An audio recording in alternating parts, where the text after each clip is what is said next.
सबसे पहले आप लोगों को मेरा प्यार भरा नमस्ते। मैं आज आप लोगों को सुनाऊंगी एक बहुत ही प्यारा गीत जो कि मंडप में गाया जाता है।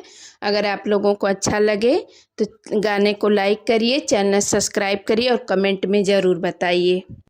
ए जी पंडित जी के तोनिया कमाल कैले बा, ए जी पंडित जी के तोनिया कमाल कैले बा।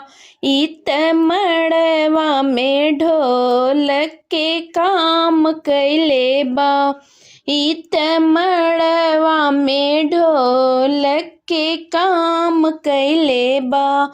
हे जी पंडित जी के मोछिया कमाल कैले बा, हे जी पंडित जी के मोछिया कमाल कैले बा। इत मड़वा में झाड़ू के काम कैले बा, इत मड़वा में झाड़ू के काम कैले बा।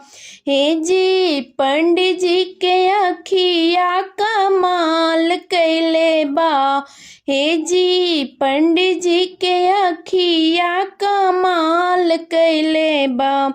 इत मड़वा में लाइट के काम कैले बा, इत मड़वा में लाइट के काम कैले बा।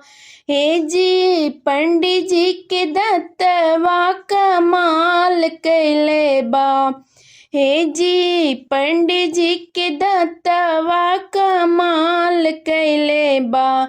इत मड़वा में फरसा के काम कैले बा, इत मड़वा में फरसा के काम कैले बा।